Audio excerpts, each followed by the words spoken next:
Hi, and welcome to the last module on the reproductive system for the course. So the first slide, I noticed right before I started, has an error on it. You probably already figured this out, that it's not module 8, that was digestive system. We're at module 9.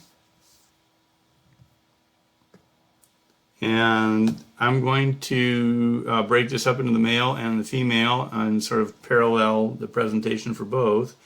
We'll start with the anatomy and then talk about some functions and then end with hormonal control for the male. So an overview slide, mid-sagittal section for the major components of the male reproductive system. So as you read through the text, you should be able to kind of follow along with this, and you should be able to identify, if I put some markers on a picture or something like this, you know that this first part is the sigmoid colon, and then we go into the rectum, which is pretty much a straight shot, and then there's the anus, that's pretty straightforward, and the bladder, of course, and then the testes, and the epididymis, and the vas deferens, that leaves the testes. We'll go through all of this in detail. Again, this is just an overview. And the prostate gland, take a look at that. So there's the prostate gland. There are some seminal vesicles that we'll consider. And the vas, again, joins. Then there's an ejaculatory duct, and through the prostate, then the urethra, and then the spongy urethra, and out the penis. And for the penis, it's showing the glans, which is also sometimes called the head, and the foreskin, or the prepuce.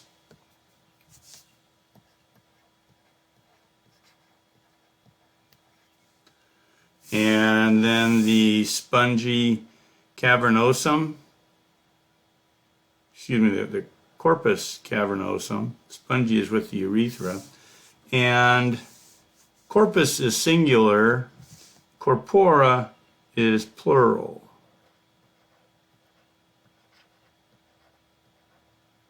For body equals plural. But they're only showing one, so it's a corpus. And it's a cavernosum instead of a cavernosa, which would again be plural. Not enough to make a big deal out of. So that's the overview. You should be okay with that, as I mentioned. Next slide. Moving on to the testes suspended in the scrotum. So scrotum is shown, uncircumcised penis in this view. It has the foreskin still on it, glands showing, and the temperature for the testes is regulated, and it's typically 2 to 3 degrees below body temperature. And that seems to be ideal for spermatogenesis and necessary for the proper formation of sperm.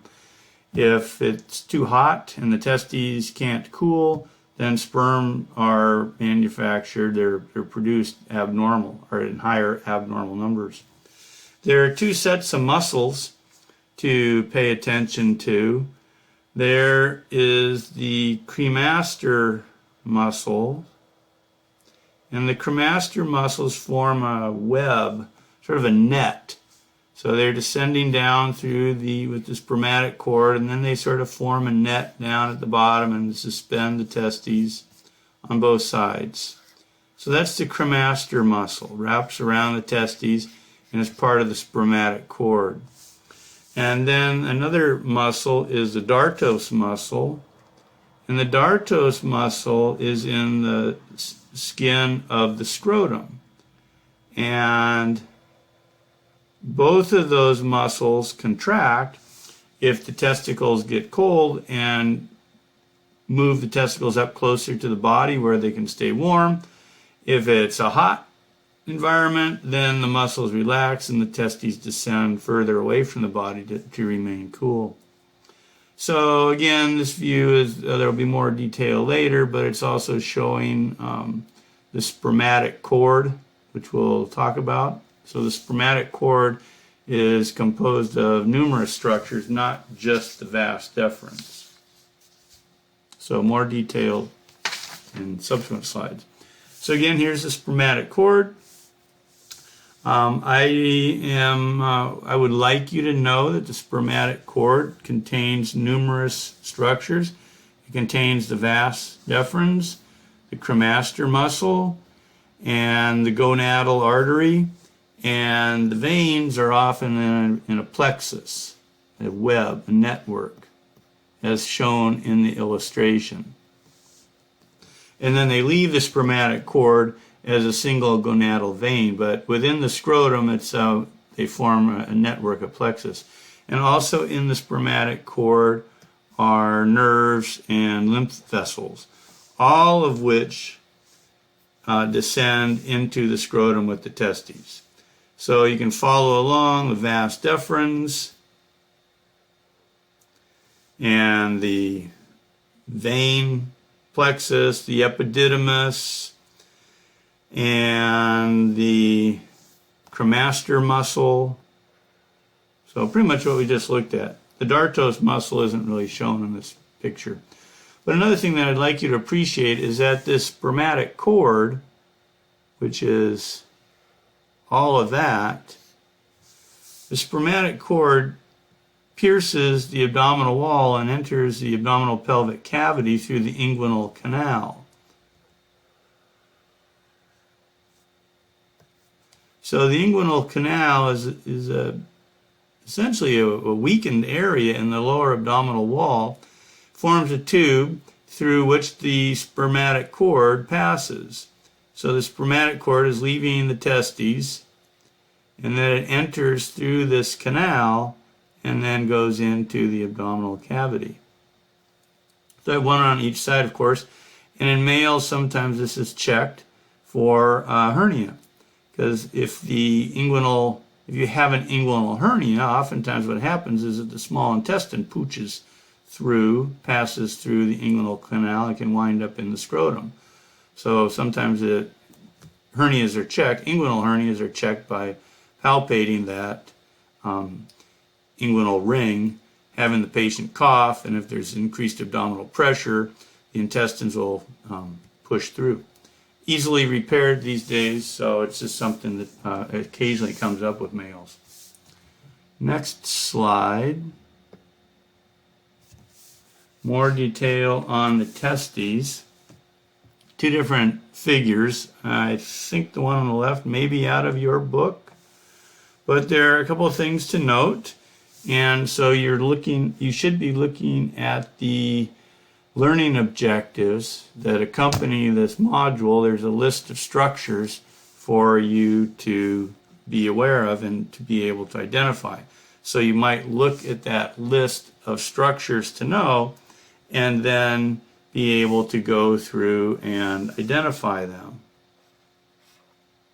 So there's the vas deferens, which is the same thing as the ductus deferens, the seminiferous tubules, the epididymis, the layers, the tunics I'm not particularly concerned with. There's the cremaster muscle again, and the spermatic cord. The illustration on the right is a little more clear, I think. Shows the seminiferous tubules. These are coiled tubules. We'll talk, we'll mention these now. The seminiferous tubules, they're divided up into little segments, little lobule-like structures inside the testes, and each one of those, I don't know, is 70 centimeters or so. If you add them all up, and this is the sort of thing that I won't really ask you to regurgitate, so you don't need to memorize it, but it's sort of interesting that the total length is about 300 meters in length, which is, greater than 900 feet. If you took all of the seminiferous tubules out, stretched them out in a straight line, it would be just under 1,000 feet long. Rather impressive. And it's not surprising considering the number of sperm that are produced. Those seminiferous tubules, they coalesce and they sort of exit. There's a little reed that's I don't care about, and then it forms the epididymis. And there is a head of the epididymis, and then there's a tail. So the sperm, as they move from the seminiferous tubules as they're produced, the little tubules coil up in here, and then they sort of pass down, and the tubules are coalescing, they're condensing, and then you have just one tubule leaving the testes as the vas deferens. And that again is part of the spermatic cord. So the seminiferous tubules, the head and the tail of the epididymis, and the vas deferens.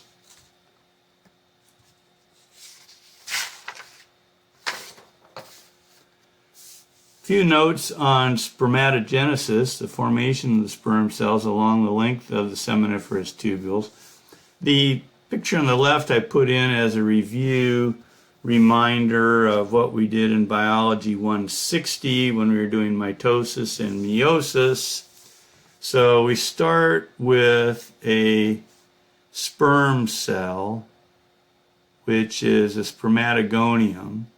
So this is a stem cell in the testes.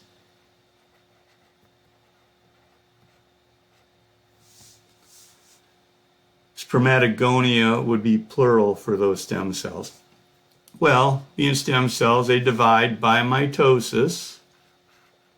And one of those cells, one of those daughter cells, remains a stem cell. The other daughter cell goes off and differentiates.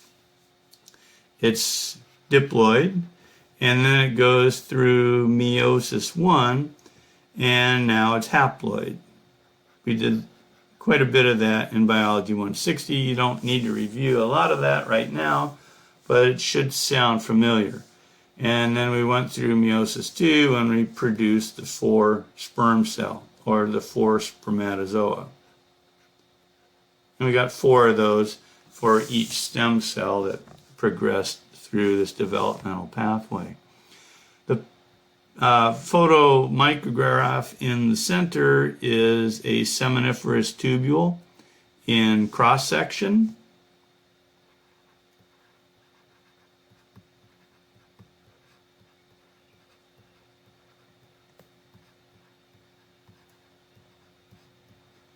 And there are hundreds of those in a cross section of a testis. And I found another image to show an enlargement on the far right of the illustration. There are a couple of things that I want to point out.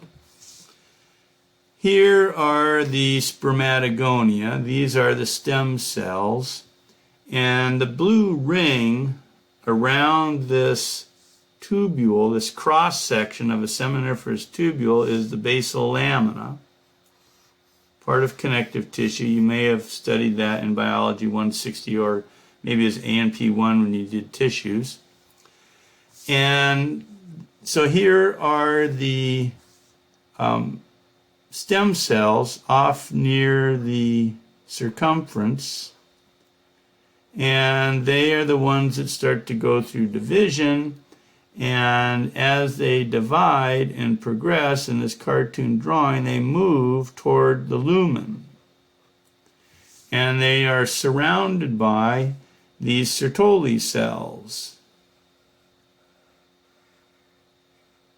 Some illustrations show the developing spermatids embedded within the Sertoli cell. But the Sertoli cells are essentially support cells. They have been sometimes described as nurse cells. And the Sertoli cells, along with the basal lamina, are responsible for this blood testes barrier.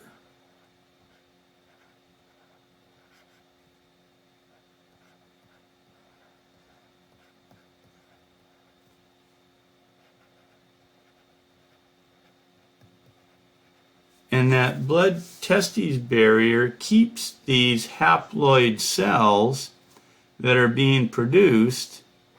So these are weird cells. They're unfamiliar to the immune system. And this blood testes barrier keeps those immune system cells away from the developing sperm cells, so you don't wind up having an autoimmune reaction where your one's own immune system begins attacking the gametes, because the immune system cells haven't seen gametes before. They're new. And there are Leydig cells that we'll talk about later. They are responsible for, among other things, producing testosterone.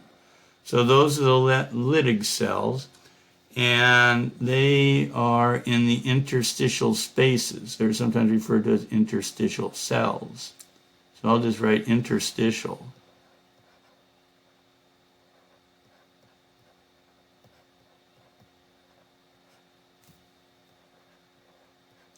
They are not in the lumen of the seminiferous tubules. And then there are the spermatids in the lumen, and they will sort of flow out through the seminiferous tubule by sort of bulk tidal flow. And that's pretty much enough for that slide, I believe. A little bit more on spermatogenesis. Oh, I got ahead of myself again. No surprise. There are comments about the Sertoli cells. They are also sometimes referred to as sustenticular cells. Same thing. And again, as I mentioned, they function as a nurse support cell for the developing spermatids. And again, they are responsible, along with the basal lamina, for creating that blood testis barrier. And a note that I put in here, along with the sperm, is that they don't swim around inside the male body. They don't swim until they're ejaculated, and they're sort of activating fluids in the semen from the prostate gland that then wake the sperm up, if you will, and they begin to swim. But they're not swimming back and forth around within the male reproductive system. So the developmental timeline from spermatogonia, we remember, which is the stem cell, to the spermatozoa, which are the sperm cells, takes about 2 months. There's a lot of that activity that's going on, of course, in the testes. And on a daily rate, a male makes several million sperm per day, which, if you do the math, comes out something like in the neighborhood of 1,500 a second. There's no way I would ask you to remember that. Again, it's just sort of a little gee whiz, isn't that interesting factoid? So the next slide, which is the last slide for this lecture, a little more detail on the spermatozoa. Here's a picture of a human egg.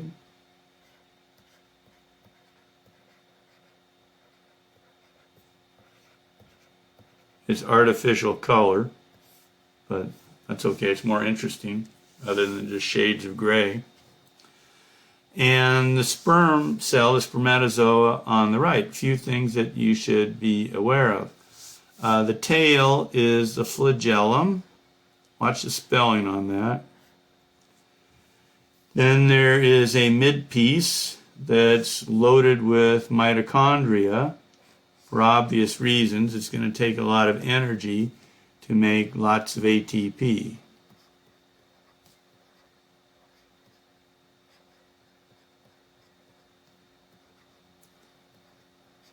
to whip the flagella around and around.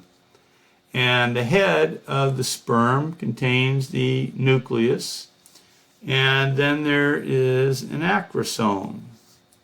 And the acrosome is at the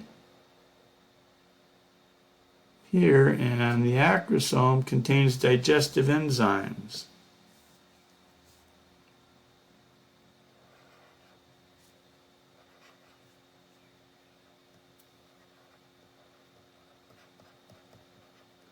And the acrosome gets worn away as the sperm travels through the fallopian tube, so that by the time it gets to the egg, if it finds it, the digestive enzymes are close to the surface, and they help to burrow through the zona pellucida, which we'll look at with the female.